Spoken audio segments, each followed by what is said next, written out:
So here we are, do or die. It's the week of go live for Cerner. If you have not been engaged in training up to this point, either initial training or proficiency, then you're running out of time.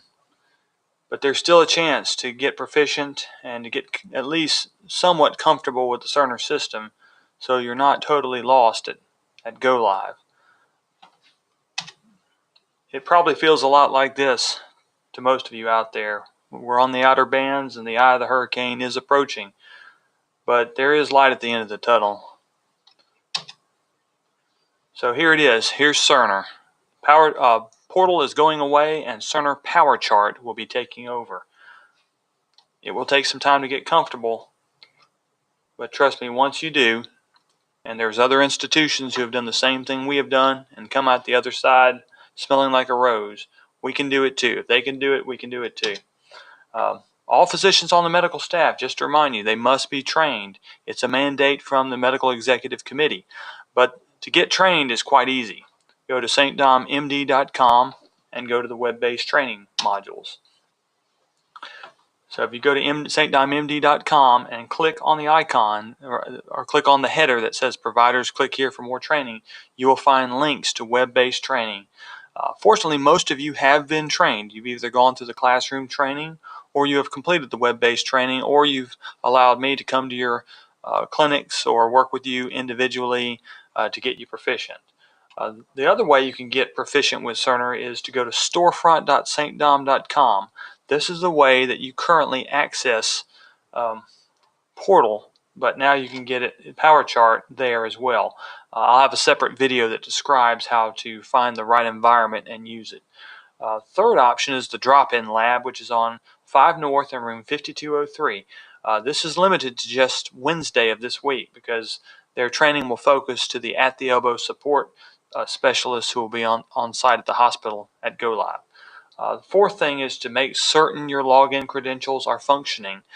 We have experienced on a few occasions that some of you have more than one account in the system, and if PowerChart was set up for the wrong account, then your PowerChart may not function if you use your normal credentials. Your credentials that you will use to log in, your MD number, your username and MD number and password is the same that you use for Storefront or on a badge tap system in the hospital. Some of you use your MD number, some of you use your employee ID number, particularly maybe some of the hospitalists. So it just depends on how you're set up. But it's the same as your current Storefront account. At the elbow support. So starting on Saturday, you'll see a lot of people at St. Dominic's in lime green shirts.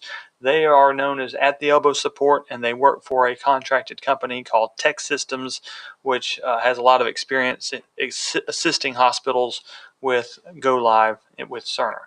So they're not trainers, but they're designed to help you navigate the system, at least if you're familiar with it. And as this chart shows, you'll see there's ATE support all across the hospital, in the OR, and radiology, and the ED. Some will be in the doctor's lounge.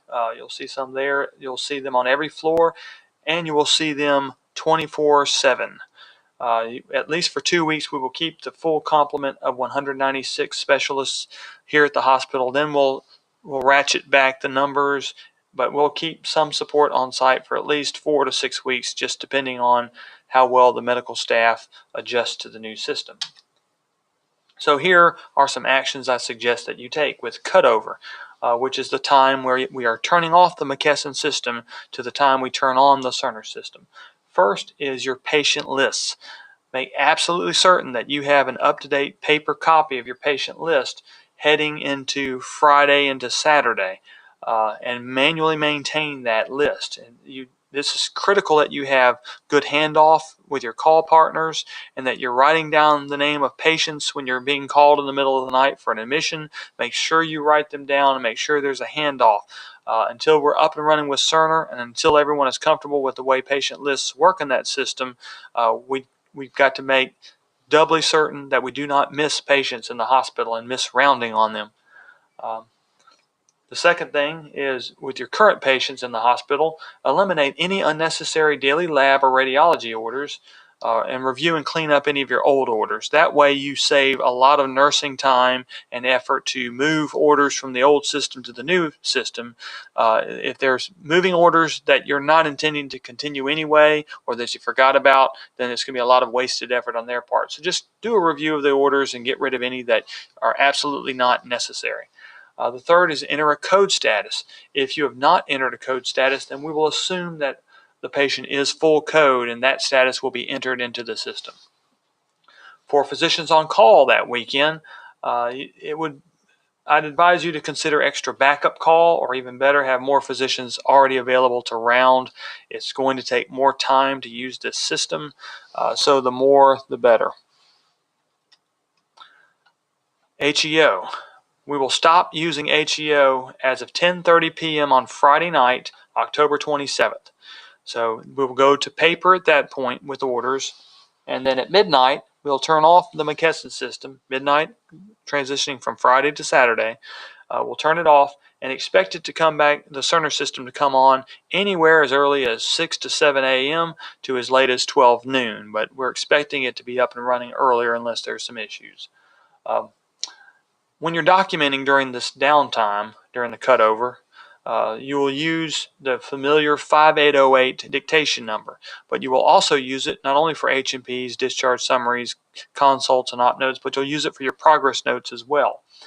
Now, documenting operative notes and procedural notes following the time where we turn on Cerner and bring it up, you'll continue to use 5808 just for those specific notes. Operative notes, procedural notes, interventional radiology procedural notes, anything that involves a procedure, you'll still document the old-fashioned way, and these will flow into Cerner. Nothing stops you from doing those in Cerner if you're interested in that, but that'll be something we'll develop as we after we go live and we've gotten optimized on the system. The order sets, they're available on Dominant in paper form, and I'll show you what that looks like here in a minute. So before we move on to that, you go to the forms on Dominant, you drop it down to physician related, and then you'll have your forms. So then you can type in the name of your form, such as CHF, and then print it off.